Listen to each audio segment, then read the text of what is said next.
सार बचन राधा स्वामी वार्तिक भाग दूसरा बचन 249। मालिक के दरबार में सिवाय भक्त के और कोई दखल नहीं पा सकता है। जितने ऋषि मुनि योगी यति ज्ञानी सन्यासी परमहंस हुए और अपने मत के पूरे भी थे, पर उनको मालिक के दरबार में दखल नहीं मिला, क्योंकि अहंकारी थे और निगुरे। उनको संत सद्गुरु नहीं मिले। और इस वक्त में जो लोग उनके ग्रंथ पढ़कर अपने को पूरा ख्याल करते हैं और जैसी करनी उन लोगों ने करी उसका चौथा हिस्सा भी नहीं करते और संत सद्गुरु की निंदा करते हैं, वो कैसे उस दरबार में दखल पावेंगे? अब सबको चाहिए कि इस बात को निश्चय करके माने कि जो संत सद्गुरु की भक्ति करते हैं वो कुल मालिक की भक्ति करते हैं, क्योंकि पूरे सद्गुरु अपने वक्त के में और कुल मालिक में भेद नहीं है, दोनों का एक रूप है। बचन 250।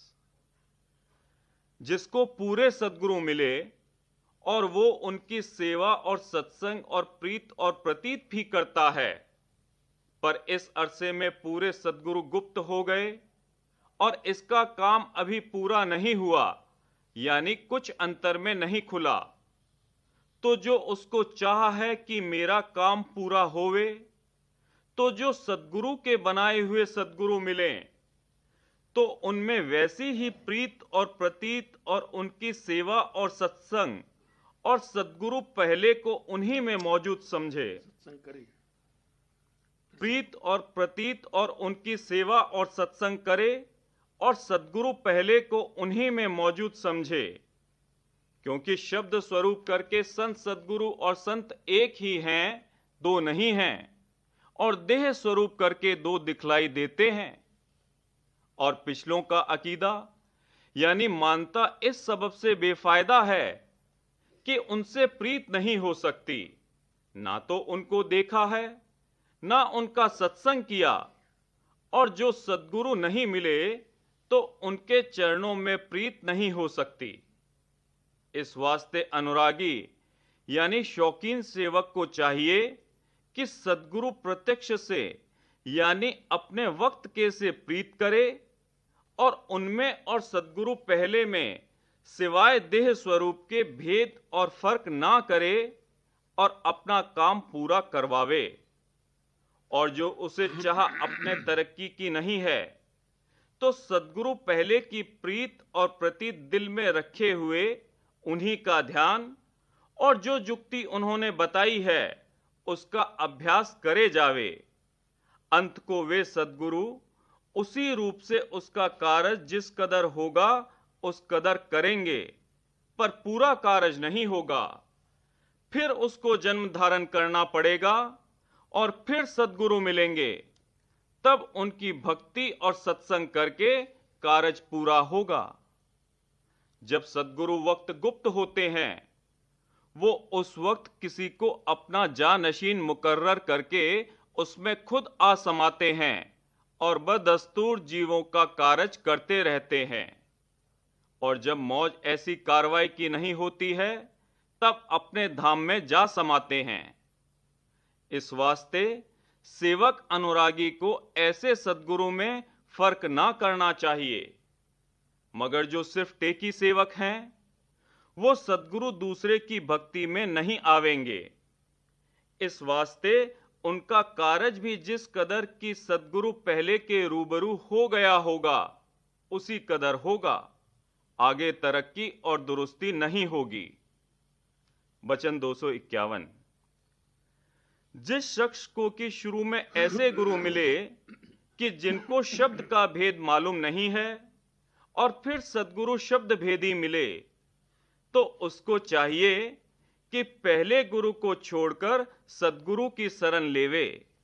कौल झूठे गुरु की टेक को तजत न कीजे बार, द्वार न पावे शब्द का भटके बारंबार। बल्कि उस गुरु को भी मुनासिब है कि अपने चेले के साथ सद्गुरु की शरण में आवे और उनसे अपने जीव का उद्धार करवावे। वचन 252। जिसको शब्द भेदी गुरु मिले, पर वे अभी पूरे नहीं हैं, अभ्यासी हैं, और फिर उसको पूरे सद्गुरु शब्द मार्गी मिलें, तो उसको चाहिए कि पहले गुरु को पूरे सद्गुरु में दाखिल समझकर सद्गुरु की शरण लेवे। और उसके गुरु को भी जरूर है कि वो भी चेले का संग देवे और सद्गुरु की शरण लेवे। और जो वे ईर्ष्यावान या अहंकारी हैं, तो वो शरण में ना आवेंगे। तो चेले को चाहिए कि उनसे कुछ गरज और मतलब ना रखे और आप पूरे सद्गुरु की शरण में आवे। जबकि वचन 253, जबकि सद्गुरु को तुम मालिक कह चुके, तो फिर और मालिक कहां से आया कि जिसको तुम मानते हो और बड़ा समझते हो? तुम्हारे तो एक सद्गुरु ही मालिक हैं। देह रखकर जो स्वरूप दिखलाया है, पहले इसी से काम होगा। दूसरा स्वरूप उनका सच्चे मालिक यानी सत्य पुरुष राधा स्वामी का स्वरूप है, और वही तुम्हारे सच्चे बादशाह हैं। वचन 254। जिक्र है कि दक्षिण में एक मुकाम पर एक फकीर साहब जो पूरे गुरु थे विराजते थे, और एक चेला उनका निहायत गुरमुख था। एक रोज सत्संग उनका हो रहा था, तब एक मुसलमान मौलवी जो मक्के के जाने के वास्ते तैयार था आया, और उसने फकीर साहब से कहा कि मक्का और काबा बहुत बुजुर्ग और उत्तम जगह है, आपके सेवकों को भी वहां दर्शन के वास्ते जाना चाहिए। और कई तरह से उसकी तारीफ और महिमा करने लगा। उस वक्त जो बड़ा चेला फकीर साहब के पास बैठा था, वो बहुत खफा हुआ और उस मौलवी की गर्दन पकड़कर उसका सिर फकीर साहब के चरणों में रख दिया और कहा कि देख, करोड़ों मक्के और काबे इन चरणों में मौजूद हैं। जब फकीर साहब उठकर वास्ते हाजत के जरा बाहर गए, तब उस सेवक से और मौलवी से खूब चर्चा हुई। जब फकीर साहब आए, तब मौलवी ने शिकायत की। उस वक्त गुरु साहब ने सेवक को समझाया कि नहीं, काबा बहुत अच्छा है, जैसा कि मौलवी कहता है वैसा ही है और दर्शन करने योग्य है। जा, तू भी इसी वक्त मौलवी के साथ जा। वो सेवक पूरा गुरुमुख था, हाथ जोड़कर खड़ा हो गया और कहा कि जैसे हुक्म गुरु साहब का। उसी वक्त मौलवी के साथ जहाज पर गया। जब कुछ दूर जहाज चला, तब बड़ा तूफान आया और वह जहाज टूट गया, और सब लोग जो जहाज पर थे डूब गए। पर यह सेवक एक तख्ते पर बैठा रह गया, और ये भी थोड़ी देर में डूबने को था कि एक हाथ समुद्र से निकला और आवाज हुई कि जो तू अपना हाथ दे तो तुझे बचा लूं। तब सेवक ने पूछा कि तुम कौन हो? आवाज आई कि मैं पैगंबर साहब हूं। तब सेवक ने कहा कि मैं नहीं जानता कि पैगंबर साहब कौन हैं। मैं सिवाय अपने गुरु साहब के दूसरे को नहीं जानता हूं।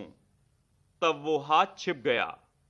फिर थोड़ी देर पीछे, जबकि यह सेवक तख्ते पर बहा जाता था और गोते भी खाता जाता था, दूसरा हाथ निकला और कहा कि हाथ पकड़ ले, तुझको बचा लेवें। सेवक ने पूछा कि तुम कौन हो? आवाज आई कि हम खुदा यानी ईश्वर हैं। इसने वही जवाब दिया कि मेरा खुदा तो मेरा गुरु है, दूसरे खुदा को मैं नहीं जानता। तब वह हाथ भी छिप गया। जरा देर के पीछे फिर तीसरा हाथ निकला। यह हाथ उसके दादा गुरु का था। उन्होंने कहा कि मैं तेरे गुरु का गुरु हूं, मुझे तू अपना हाथ दे, मैं तुझको निकाल लूं। तब उस सेवक ने जवाब दिया कि मैं सिवाय अपने गुरु के अपना हाथ किसी को नहीं दे सकता हूं, कोई क्यों ना होवे, चाहे मैं डूब जाऊं चाहे जिंदा रहूं, मैं सिवाय अपने गुरु के किसी के कहने से नहीं निकलूंगा। तब वो हाथ भी गुप्त हो गया। फिर आप गुरु साहब आए और उन्होंने सेवक को गले लगा लिया और फौरन अपने मकान पर ले आए। अब मालूम करो कि पैगंबर साहब और खुद ईश्वर और गुरु के गुरु ने जो आवाज दी थी, वो इसके इम्तिहान और परीक्षा के वास्ते थी। और जब वह गुरुमुखता में सच्चा और पूरा उतरा, उस वक्त गुरु साहब आप प्रकट हुए और उसको बचा लिया। अब जीवों को चाहिए कि जहां तक बने इसी तरह की मजबूत और सच्ची प्रीत और प्रतीत सद्गुरु की करें।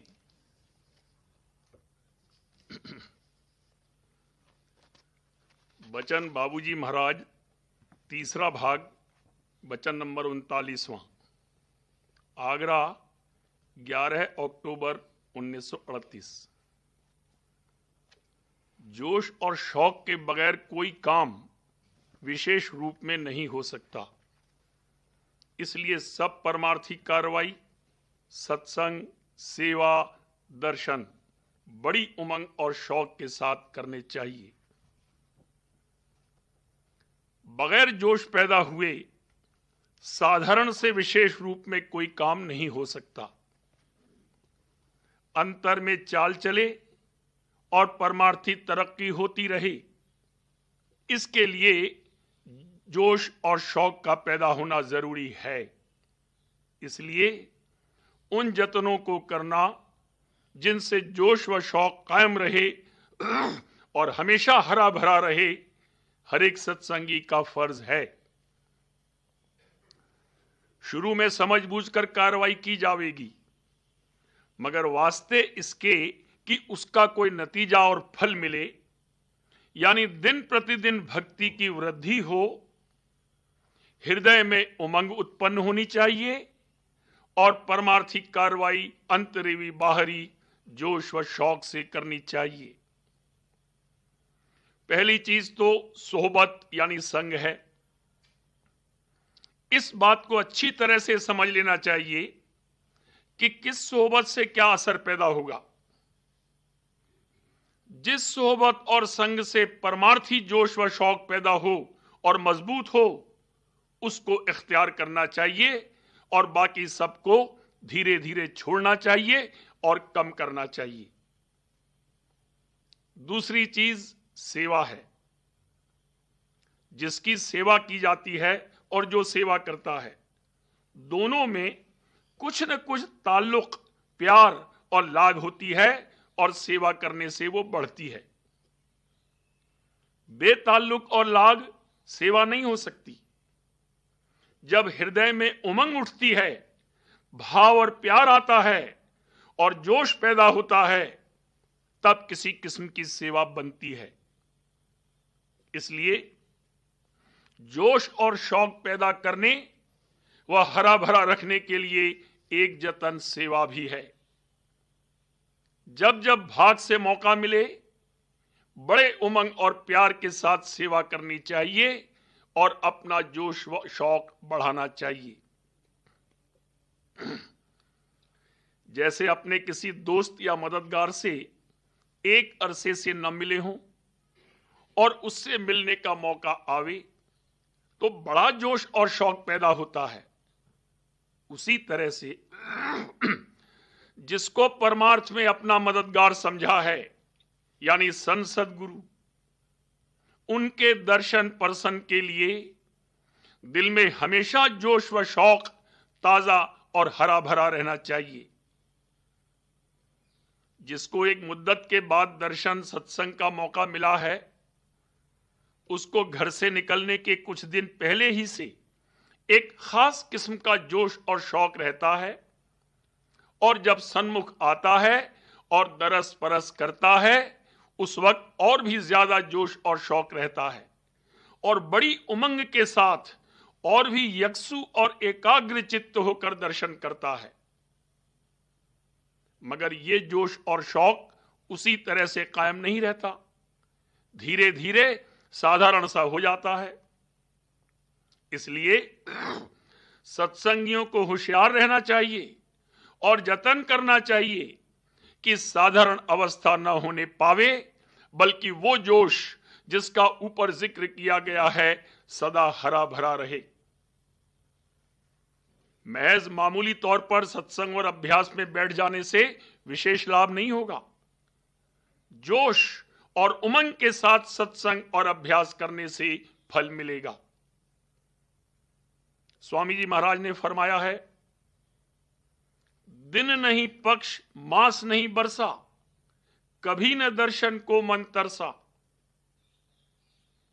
अगर भाग से मौका मिले तो रोज दरस परस करो, रोज मौका न मिले तो पक्ष में मास में एक मर्तबा सत्संग की हाजिरी दो और दर्शन परसन का लाभ प्राप्त करो। अगर मास में भी मौका न मिले तो बरस में तो एक दफा सत्संग की हाजिरी जरूर ही देनी चाहिए। दिन, पक्ष और मास कहकर बरस पर आकर रुक गए।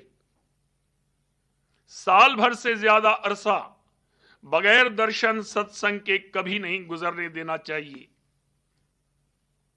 कहने का मतलब ये कि जब जब मौका मिले सन्मुख आकर दर्शन परसन और सत्संग करना चाहिए, और जब बाहर मौका ना मिले तो अंतर में उस सत्धार का संग, रूप का दर्शन और नाम का सुमिरन और श्रवण करना चाहिए। अभ्यास में अंतर में जाते हो तो मालिक के दर्शन ही के लिए तो जाते हो। अभ्यास का और कोई मतलब नहीं है। यही मतलब है कि दर्शन मिले तो अभ्यास में बड़े जोश और शौक और उमंग के साथ बैठो। साधारण तौर पर अभ्यास में बैठने से रस नहीं आएगा, और अगर रस नहीं आया तो आइंदा के लिए जोश और शौक नहीं पैदा होगा। किसी के कभी पाहुन आता है तो उसके लिए बड़ी तैयारी करते हैं, घर आंगन सजाते हैं, बड़े प्रेम से खातिर तवाज़ो करते हैं, सेवा करते हैं, भोग रखते हैं, और उस 2-4 रोज के अरसे में जबकि पाहुन ठहरता है, घर के कामकाज कमोबेश मुलतवी कर देते हैं। उसी तरह से जब अभ्यास में अंतर में जाओ तो बड़े भाव और जोश व शौक से जाओ कि तीसरे तिल के ऊपर जो हमने आंगन बनाया है उसमें हमने मालिक को न्योता दिया है, वो आवेगा, हम उसके दर्शन करेंगे। दुनिया की चिंता, फिक्र, भय वगैरह सबको भूल जाओ और अपनी ज्ञान इंद्रियों की सर्व ज्ञान शक्तियों को समेटकर तीसरे तिल के ऊपर के आंगन को सजाओ, और जब उसमें मालिक विराजे तब हमातन उसके दर्शन में लीन हो जाओ। आवरी सिमटे सखियों, मैं आरत करूं गुरु की। ज्ञान की शक्तियां सखियां हैं। सूरत अपनी सखियों से कहती है कि सब सिमट कर आओ, क्योंकि मैं गुरु की आरती करूंगी। जब इस प्रकार जोश व शौक से अभ्यास में बैठा जाएगा तब अभ्यास में रस आवेगा, रूप दर्शेगा, और कभी कभी शब्द की गाज भी थोड़ी देर के लिए सुनाई देगी। दर्शन और सत्संग के लिए जोश व शौक बना रहना और हर वक्त उसी का ख्याल रहना कमोबेश अभ्यास का फल देता है। जब तक ख्याल के देश में है, ख्याल से रिहा नहीं हो सकता। दुनिया व दुनियावी चीजों का ख्याल नीचे ले जाता है, इसलिए वो ख्याल ख्याली यानी असत्य है, क्योंकि वो खुद असत्य है। बरक्स इसके अंतर में जो सत्यधार है और बाहर में जिस चोले में वो विराजमान है यानी संत सदगुरु, उनके दरस परस करना और संग करना, इसमें बहुत सत्यता है, क्योंकि वो खुद सत्य हैं।